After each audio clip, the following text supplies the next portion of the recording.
Passamos a apresentar o programa Biografia, fatos, coisas, acontecimentos da vida de São Sebastião do Ribeirão Preto. A figura que vamos entrevistar hoje é proeminente no setor cultural da cidade. Trata-se do professor Gilberto Andrade de Abreu. É mineiro de Passos, reside em Ribeirão Preto há 35 anos, onde sempre foi professor do Sistema Coque de Educação, além de lecionar no Moura Lacerda e em outras universidades, atualmente no Colégio Gabarito. É graduado em Ciências Sociais pela Fundação de Ensino Superior de Passos, em licenciatura em História pela Universidade Federal de Minas e especializou-se em História Moderna pela Pontifícia Católica de Belo Horizonte. É doutor em Educação pela Universidade Estadual de Campinas. Foi secretário de Educação de Ribeirão Preto, secretário de Governo do município de Passos, foi secretário da Cultura e Meio Ambiente, além de dirigir o Departamento de Gestão Ambiental da Secretaria de Planejamento e vereador por 2 mandatos. É membro da Academia Ribeirão Pretana de Letras. Publicou 6 livros. Nós vamos falar sobre o professor Gilberto Abreu, que foi vencedor do 15º Prêmio Guimarães Rosa, concurso literário promovido pela Secretaria de Cultura do Estado de Minas Gerais. E mais outros prêmios e tudo mais. Como vai, professor? Muito bem, Malandino. Prazer. Quanto tempo que eu não vejo? O senhor está dando aulas, continua, né? Continua. Formando jovens. A missão. Desencantou-se com a política?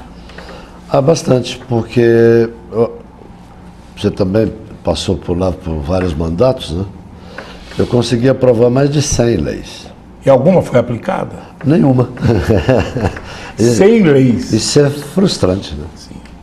E agora, em termos da política, como ela é praticada eleitoralmente? O senhor, como é que vê? Um homem de cultura, um homem de experiência, acostumado a lidar com os alunos e a formar jovens, como é que vê esta política hoje no Brasil? Olha, a proeminência econômica, né, do poderio econômico é que é o que desvirtua tudo, né? Porque a minha prática, nossas práticas políticas são diferenciadas, né? Eu, por exemplo, nunca cheguei a pedir votos, é uma coisa até como se fosse um anticandidato, mas eu sempre recebi apoio, né, de ex-alunos, de amigos, né? E o que não é o que a gente vê por aí, né? A gente vê eleições que são praticamente fraudadas pelo poder econômico. O senhor se sentiu lesado em alguma oportunidade nos cargos por onde o senhor passou? O senhor teve brigas homéricas, que eu sei. Sim. Posicionamentos duros. Sim, nós tivemos que fazer alguns enfrentamentos, né? Pessoais, grupais. Então não podemos, né, abdicar dos nossos princípios, das nossas posições políticas, né? Eu me lembro bem quando o senhor era secretário da Cultura, que peitou prefeito, secretário de governo, etc., por questões de direcionamento de uma política ambiental para o bosque municipal. Foi na cultura e também no meio ambiente. Então a gente teve algumas posições. Quando eu fui secretário da Cultura, houve uma acusação a mim de que eu estava privatizando o espaço público, né? Porque havia um toldo da Brahma, né? E num evento, numa sexta-feira, que aqui eu estava em São Paulo, não estava aqui, patrocinado pela Antártica. Na época elas ainda eram separadas, né? Quem diria, né? E aí o senhor Rogério Buratti, na segunda-feira, me demitiu por telefone, né? O demitiu por telefone? Aí perguntou se estava tudo bem. Eu falei, não está tudo bem, não. O prefeito Palocci tem que me demitir pessoalmente. Aí ele disse, mas ele não tem agenda. Eu falei, ele teve agenda para me convidar, ele deve ter agenda para me desconvidar. E ele me recebeu no final da tarde, né? E eu achei estranho, porque não olhou no meu rosto, né? Ficou de cabisbaixo. E nós lecionávamos juntos, éramos amigos, né? E nesse caso, né, ele repetiu essa argumentação, né? Falei, não, se havia um todo da Brahma, era só tirá-lo e colocar o da Antártica, qual o problema? Que privatização que foi feita. E os nossos shows que nós promovemos, inclusive, não eram cobrados, eram gratuitos, né? Os artistas eram remunerados pelas empresas que os patrocinavam. E o curioso é que o show da Antártica era comercial. E os outros, né, do patrocínio da Brahma não eram, né? A empresa fornecia os artistas para nós gratuitamente. Aí fui exonerado, mas um ano... Foi exonerado por isso? Exonerado por isso. Mas na verdade é porque os shows estavam fazendo muito sucesso. Estava incomodando. Estava incomodando. E no ano seguinte eu fui candidato a deputado, não fui eleito, mas fui bem votado. Como é que o senhor vai ousar a ser candidato a deputado sem dinheiro? Pois é, as loucuras, é o quixotismo. Aí no ano seguinte ele me reconvidou. Meus amigos até me disseram, né, que eu não devia aceitar, porque eu fui exposto publicamente no ano anterior, né? Eu falei, não, se ele me demitiu, se havia alguma dúvida da minha conduta, ele está me passando um atestado de idoneidade. Que hoje eu não pediria mais, né? Aliás, eu que teria que dar a ele. E o senhor daria? Não. Bom, agora eu pergunto. E nessa caminhada, o senhor na Câmara foi polêmico, foi ousado e chegou até a sofrer pressões muito sérias para que o senhor mudasse o seu comportamento. O senhor não mudou. Não. Mas sofreu? Muito. Dos colegas até que nem tanto, mas havia pressões externas, né? E poderes econômicos. Poderes econômicos. No sentido da gente ser leniente, como muitos são, né? Com interesses escusos até. Né? Qual foi a maior pressão que o senhor sentiu? Quando foi? Um momento, não precisa citar pormenores, porque aí para você citar o santo, você tem que ir no Vaticano pegar o atestado. É verdade. Não, eu já recebi assim, ameaças veladas, muitas, né? Algumas visitas inesperadas, né? Que, na verdade, não chegaram a propor, né? Mas convidaram para um café, e inclusive com problemas sérios que estavam acontecendo por pressão pública, né? De empreendimentos que tinham sido feitos, né, de maneira equivocada, errada, né? E ilegal até. Eu recebi convites desses para visitar algumas empresas e disse, vou, com todo prazer, desde que me acompanhe o agente público. Se alguém do executivo me acompanhar, porque imagina eu sair de uma empresa dessas, né, sendo que ela estava sendo inquirida pelo poder por construções, né, irregulares. Né? O senhor sempre se bateu muito pelo aquífero Guarani e muita gente não está querendo se preocupar com isso, né? O senhor sempre se bateu pelo número de metros quadrados de verde por habitante e tudo mais. Resolveu-se o problema ou mudou-se a fórmula de cálculo? Não resolveu o problema. Aliás, eu me lembro da sua luta também no mesmo sentido, né? Sua atuação também teve muitos momentos, né, de questões ambientais que você defendeu. E te parabenizo por isso. Eu acho que a questão aqui nós estamos vivendo um estresse hídrico, né? Porque não há proteção dos mananciais e das nascentes, né?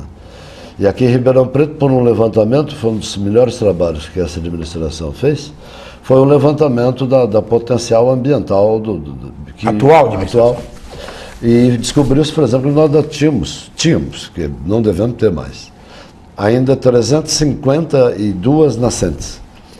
A maioria delas já se perdeu pelos canaviais afora. E não há nenhum trabalho feito para recuperá-las. Eu acho que esse estresse hídrico que está agravado lá no sistema Cantareira, né, pode vir a acontecer aqui, embora a gente use água subterrânea do Guarani. Né? Então precisamos preservar. Preservar, sobretudo. Porque fatalmente um dia nós vamos ter que usar água superficial. Né? O Rio Pardo seria. Porque o rebaixamento do aquífero já é evidente. Temos 70 metros de rebaixamento na área central. Na área central. Agora, uma outra coisa. E as matas ciliares que foram destruídas? Completamente. Né? E não se voltou a falar mais nisso? Não se voltou a falar mais nisso. E acho que deveria existir um programa público, né? E chamar todos os proprietários, inclusive das áreas rurais, né? E criar corredores ecológicos, por exemplo, de interligação das poucas matas que sobreviveram, são vestígios, né? É a mata de Santa Teresa e um punhadinho... E parece que tem muita gente de olho nessa mata. Ah, sim, ela já está sendo estrangulada pela cidade, né? Ela já está envolvida pela cidade. E se o manto de proteção que existe lá, se sobreviver, a gente já vê na parte externa da mata o chamado efeito de borda, né? A mata está morrendo de fora para dentro, né? E a pressão pega continua... um foguinho aqui, pega um foguinho ali, né? É igual, por exemplo, aqui no Curupira, né? E a vegetação mesmo, ela vai se ressentindo, né? Porque ela não tem vegetação no entorno, né? As árvores vão morrendo paulatinamente. Depois eu quero falar com o senhor sobre a forma que poderíamos ter um melhor futuro para Ribeirão Preto no aspecto ambiental. A questão do número de metros quadrados de verde que temos hoje por habitante. E mais, será que essa destruição das matas não implica nos fenômenos atmosféricos que temos tido por aqui, como, por exemplo, tivemos em 94, aquele vendaval que destruiu? Depois do intervalo, eu gostaria que o professor Gilberto Andrade de Abreu, ecologista, professor, ambientalista, falasse conosco. E você vai saber da verdade. Depois do intervalo. Faça o curso Mastermind de Liderança, Inteligência Interpessoal e Comunicação Eficaz com Jamil Albuquerque e equipe. Informações 016-3911-5859. Mastermind. Amplie o seu potencial. Todo bom gosto que agrada o paladar. Aqui tem mais sabor no almoço ou no jantar. Vem pra Coxilha dos Pampas, é um lugar pra sua família e pra descontrair. Vem pra Coxilha dos Pampas, o que você procura só vai ter aqui. Delícias de dar água na boca com um atendimento incomparável só na churrascaria Coxilha dos Pampas. Voltamos a apresentar o programa Biografia pelo Canal 20. Professor Gilberto Andrade de Abreu. Professor, o senhor também é letrista de música popular brasileira. Sim. Para não dizer que não falei de flores. Também. Aliás, algumas músicas foram de protesto que uma delas causou minha prisão, inclusive. Qual delas? A música Vai João, foi censurada, onde eu falava de um... Lá em Passos? Eu morava em Passos, participei do festival em Passos, mas fui preso em Belo Horizonte. Fiquei 10 dias no DOI-CODE, no DOPS. O senhor também está na Comissão da Verdade, então? Estou. E aí, o que eles fizeram lá? Como eu tive a felicidade de ter testemunhos da minha prisão, né, no meu apartamento, onde morávamos na República, então, meus amigos, um primo, inclusive, o Zé Roberto, ele acompanhou todo o processo, né? Então, como eles iam lá diariamente na prisão, né, ficou difícil sumir comigo. E, felizmente, eu não sofri nenhuma tortura física, perto do que sofreram. Né, não aquela de agressão pessoal, mas aquela moral. E eu ouvia torturas, né? Então é um padecimento também. Claro que não, quem sofre... Qual será a minha hora, né? Qual será a minha hora? E houve uma coisa curiosa, que quando eu estava ouvindo uma pessoa ser torturada, o carcereiro chega até a porta e diz: Gilberto Andrade de Abreu, fala o meu nome, né? Eu imaginei que eu seria o próximo. Eu costumo até dizer que eu levantei do colchão, no chão, né? Eu tinha 14 presos, né, na mesma sala, quase que em slow motion, né? Imaginando que fosse ser torturado. Né? Aí eu estava lendo O Homem Invisível, do Wells, para desviar a atenção. Aí o carcereiro disse: arrume suas coisas que você está liberado. Aí foi uma alegria, claro. Agora, falar em liberar ou não liberar, o senhor participou da Secretaria de Planejamento e que durante esse tempo todo liberou muitos projetos, etc, tal, muitas vezes colidindo com muita interesse público, não é verdade? Aliás, um exemplo cabal é ali na Rua Niterói, que eu acompanhei o início daquele processo. Tem inúmeros prédios espigões, né? Trisul, MRV, do lado direito, descendo, né, no fundo do César, e umas 11 torres do lado de baixo. Né? Então, o trânsito ali é um verdadeiro caos. E fizeram só uma enganação na Avenida do Tanquinho, né? E engarrafaram a Avenida de Niterói. Horários no dia ali que é terrível. E uma comissão do planejamento, nós o convocamos na Câmara à época, né? Pessoal, isso é impossível, vocês não fizeram um estudo de impacto de vizinhança, que é exigido pelo Estatuto da Cidade. Né?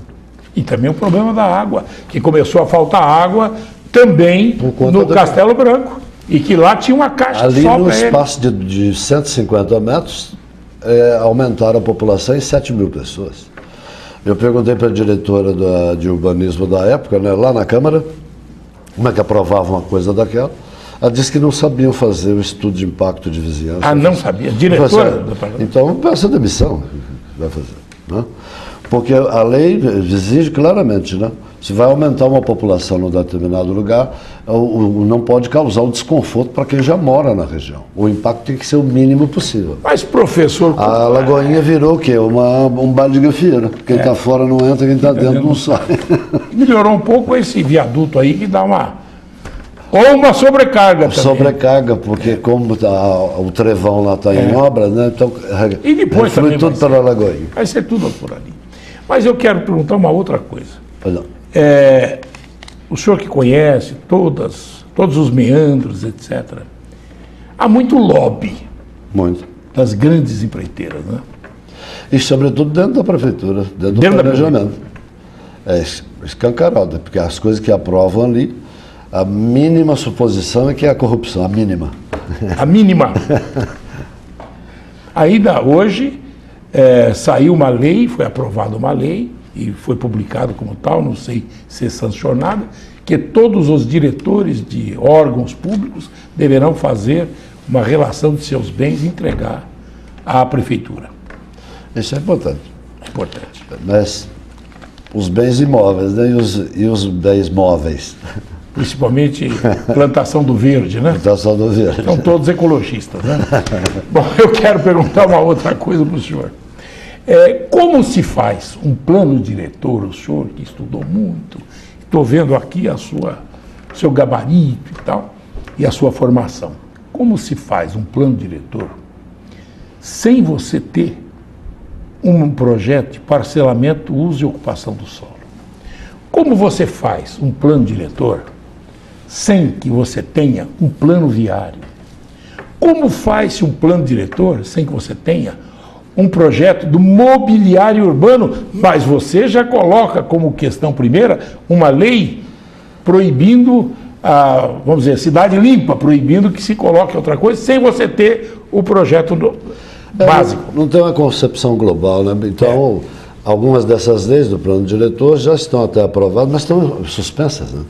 Porque, na verdade, há coisas completamente inconstitucionais ali, né? E falhas. E você apontou vários deles aí. No último projeto houve uma ideia de uma expansão urbana para a Zona Leste, onde o bônus ficava com o interesse privado e o ônus todo do poder público. E é o que está acontecendo. Por que da falta d'água em Ribeirão Preto? Por que dos congestionamentos em Ribeirão Preto? E na verdade nós não temos um sistema de abastecimento de água, nós temos vários subsistemas, né? Porque nós não temos as reservações e não temos um sistema integrado. Porque quando faltasse água num ponto, poderia ser abastecido. Integrado só temos a captação do esgoto. Do esgoto. E assim também não é de 100%. Não. Há regiões da cidade que não são atendidas. Tanto é que não se podia... Outra mistificação que existe aqui. E não se podia fazer qualquer construção na Zona Leste, porque a CETESB não autorizava. E não autorizava por quê? Porque não havia coleta e encaminhamento para o tratamento. Ainda não há. Todas aquelas chácaras ali são mais de 2.500 propriedades, não tem tratamento de esgoto, só tem fossas céticas ou negras. E uma área vulnerável, porque é a área de recarga do aquífero. Lamentável. Ali é arenito, né? Arenito. Arenito Botucatu. Diante de tanta coisa, de tantos desencantos, o que o encanta a continuar nessa sua vida, dando aulas e até assessorando alguns dos setores públicos que ainda acreditam no senhor, porque muitos já o abandonaram já há muito tempo. É verdade. Eu escrevi um memorial para a universidade agora há pouco, né, onde eu confesso que eu tinha 3 vocações: a política, o magistério e a literatura.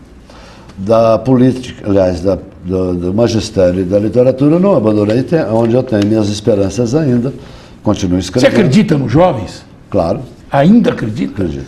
Com esse movimento todo de jovens para que eles saibam, porque quando da Revolução trocaram a militância política pela militância do sexo, droga e rock and roll. Sim. E estamos tendo aí hoje... Nós tivemos um vazio aí de formação de novas lideranças, né? E nós estamos pagando um preço por isso. Porque, na verdade, não só nas nossas artes e também na própria política, nós temos uma geração que é anterior, né? Gerações novas nas artes e mesmo na política são medíocres perto do que é das gerações anteriores, né? Mas está havendo um renascimento, né? Inclusive da participação política, né? O jovem está se engajando? Esses manifestos que nós tivemos... A maioria acho que até muito bem intencionada. Existem os aproveitadores, né, que acabam deturpando, né, a forma de luta, né, e vão para formas violentas que não cabem mais no momento histórico que nós vivemos, né. Então, manifestações pacíficas são totalmente lícitas, né, e legítimas. Mas a violência eu nunca concordei com ela, né, não leva a... E o Brasil tem jeito com esse partido que aí está, com tanta coisa que tem surgido, que nos deixa às vezes desanimados? É como eu disse anteriormente, né, se a repressão caracterizou a ditadura, a nova época democrática caracteriza pela corrupção, né? Conseguiram quebrar a Petrobras, né, que é uma façanha. Porque perguntaram para o Rockefeller certa feita o que no império dele era mais lucrativo, né? Ele respondeu: uma refinaria de petróleo bem administrada. E em segundo lugar, uma refinaria de petróleo mal administrada. Então, imagine como é a administração da Petrobras. Uma dívida de 10 bilhões está em 200 bilhões de dólares. Quer dizer, a empresa perdeu todo o cacife que ela tinha e a sua posição internacional, né? Quer dizer, conseguiram quebrar a Petrobras, né? É uma façanha. O petróleo não é mais nosso. Acho que nunca foi. Mas agora, absolutamente, não é. Eu acho que o que está aí é a maior quadrilha, o maior bando de ladrões da história do Brasil. De alto coturno. Alto coturno. Coisa de bilhões. Mas ninguém sabe nada, eu não fiz isso, eu não sei, eu não estava lá. O Collor, perto dessa gente aí, é trombadinha. O Adhemar de Barros, então... Coitadinho. O que você almejaria para a cidade de Ribeirão Preto, esta cidade que você adotou e tanto trabalhou por ela? Olha, eu gostaria mesmo que a cidade tivesse um nível de organização, como no plano diretor, que fosse realmente cumprido e o crescimento da cidade fosse controlado, fosse direcionado para a manutenção da qualidade de vida, porque a qualidade de vida que nós alcançamos, que é elevada, ela está se deteriorando a cada ano. Então, eu acho que nós temos perdido. A bela cidade de Ribeirão Preto está sendo entregue aí a sanha de tubarões da especulação imobiliária. Uma frase que venha condizer com a sua luta passada, com a esperança no futuro.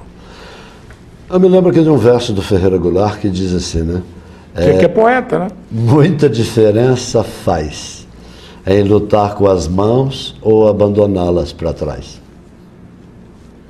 Palavras de um poeta, de um letrista de música popular brasileira, professor Gilberto Andrade Abreu. Nem sempre muito bem compreendido. Sempre um lutador. Eu sou testemunha disso. Obrigado, professor. Muito obrigado, Benedito. Na próxima semana, teremos um outro programa, Biografia, para apontar, mostrar, discutir fatos, coisas da nossa história. Ribeirão Preto, São Sebastião do Ribeirão Preto. Professor Gilberto Andrade de Abreu e o seu testemunho. Obrigado a você, telespectador.